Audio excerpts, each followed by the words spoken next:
Alright, so I do my best to pass along the art and ideas of many different people on this channel. But today I'm going to speak from my own experience and share 40 reflections about art that feels something like the truth to me, or at least truth adjacent, for now, because everything is contingent.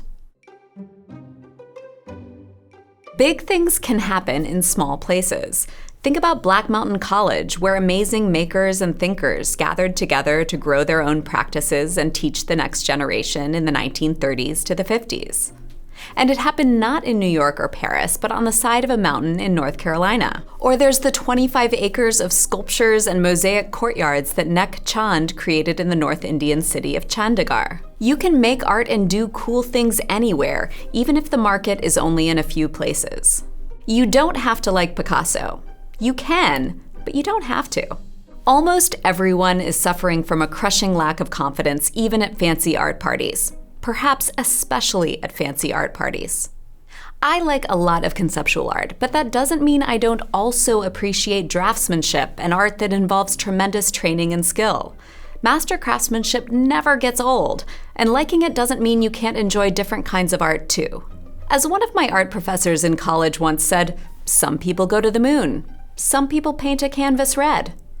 I took it to mean lots of human activities are kind of crazy and arbitrary when you think about it, but also keep whatever you're doing in perspective. Context matters. Sometimes I like to squint my eyes and imagine art that I see on a folding table at a sidewalk art fair on the wall at MoMA. And conversely, imagine the artwork I see at fancy galleries hanging tightly packed with many others in a poorly lit gymnasium. Doing this can either solidify what you were already thinking about that artwork or completely upend it. Sometimes the most important person in the room is sweaty and wearing bike shorts. I learned this when I was working at an art gallery right out of college and made my very first and very significant sale to just such an individual. But this can apply to so many fields. Don't judge anyone by their attire or other outward signs. You never know who they are or what they might bring to your life. Related to this, remember that when you are making snarky comments about the art you're looking at, there's a chance the artist is in the room with you. Allow us to introduce ourselves. This is my wife Nuni, and I am Nuni. It's easy to parody contemporary art, and that parody is often deserved. Sometimes the emperor really isn't wearing any clothes.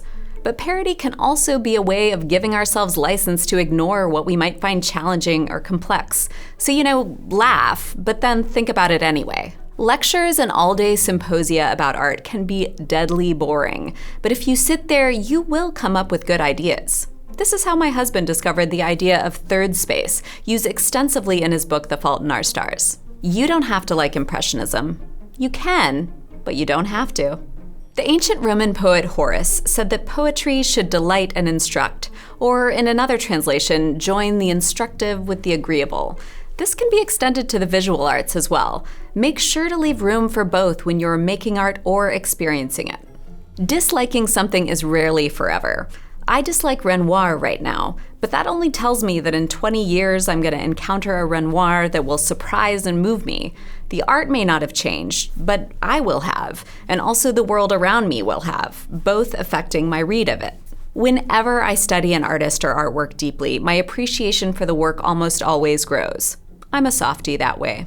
You belong in museums and galleries. If you are made to feel as if you don't belong, that is because the museum isn't doing their job, not because you don't belong.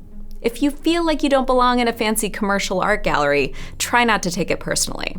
They are trying to sell luxury goods to 0.01 percenters, and that air of exclusion is something they're trying to cultivate to make the work seem more special. People are involved with art for a variety of reasons, some of them purely economic. The art world is not one thing, it's many things. At times, your art world might feel like middle school. There are nice people in middle school, but the larger structures of power and influence don't necessarily bring out the best in them. It's okay to be earnest. Jadedness and cynicism feel cooler, and maybe they are cool, but do you actually want to be cold to what the world has to offer? When you're in a museum, go your own pace. Don't feel like you have to look at everything for an equal amount of time, and feel free to breeze through 12 rooms to spend your entire visit in just one. Images you recognize are a very powerful pull. Part of the magic of seeing the Mona Lisa in person is that you know it's the Mona Lisa. Try looking at other artworks with that same enthusiasm, imagining them to be of equal importance and value, even if you've never heard of the artist. Even a simple museum label can tell you a lot. Beyond the title and artist name, look at the collection number of the artwork, which will include a year along with some other letters or numbers you can ignore. That's the year the art was collected by the museum, which may or may not correspond to when it was made.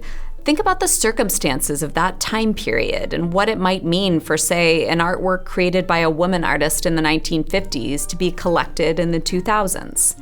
Take as many pictures of the art as you want, as long as it's allowed. It can be a great way to help jog your memory and help you look up things later. Looking at art through the lens of your camera is not the same thing as looking at art. Look at the art for longer than feels necessary. You do not have to photograph an experience for it to have happened. If you feel strongly compelled, just channel Eugene Levy in the otherwise terrible 2005 movie, The Man. I am taking a mental picture of you. When going to see art, wear comfortable shoes. You'll look much worse when you're hobbling and your feet are bleeding in more stylish footwear.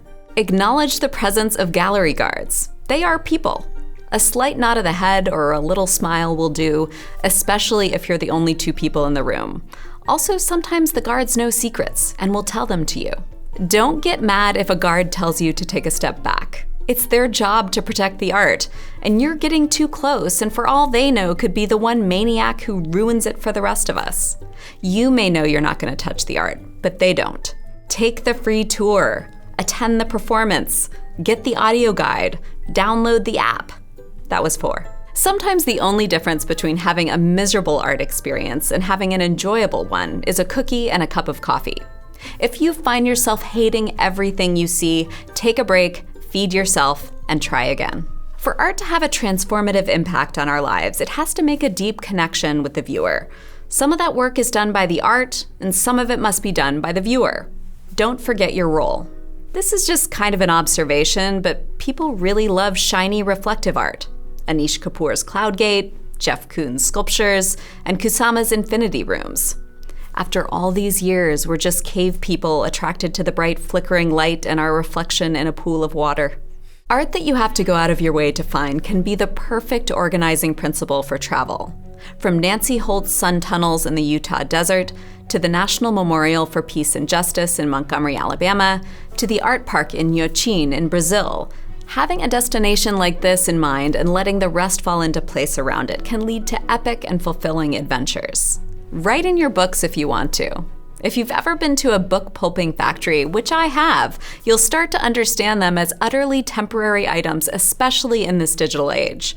Unless they're from the library or could be valuable first editions, or you're depending on reselling them, make them yours in pencil or pen or by dog-earing or whatever. You often have to seek out art, or at the very least be attentive when it's around you. It's not necessarily going to demand your attention, and it doesn't just exist in museums and galleries. Start to notice the art on your friends' walls, or the murals on the sides of buildings, or the artistic choices in signage and ads and architecture. W.H. Auden said poetry is a way of happening. Art is, to some extent, a way of looking. Sometimes what feels like procrastination is important thinking and processing time. But also, sometimes what feels like important thinking and processing time is really procrastination.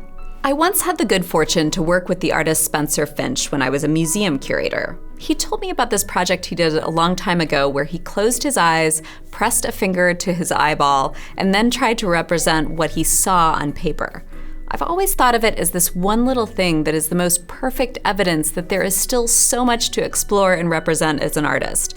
That so many people have done so much, but there's still room for more. Last but not least, don't save your ideas. New ones will always spring up in their place.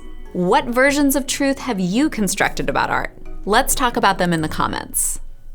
Soundfield is a new music education show from PBS Digital Studios that explores the music, theory, production, history, and culture behind our favorite songs and musical styles. Pop, classical, rap, jazz, electronic, folk, country, and more. Soundfield covers it all. Hosted by two supremely talented musicians, Arthur L.A. Buckner and Nare Soul, every episode is one part video essay and one part musical performance. So go subscribe to Soundfield, link in the description below. Thanks to all of our patrons for supporting the art assignment, especially our Grandmasters of the Arts, Vincent Appa, Josh Thomas, and Ernest Wolf.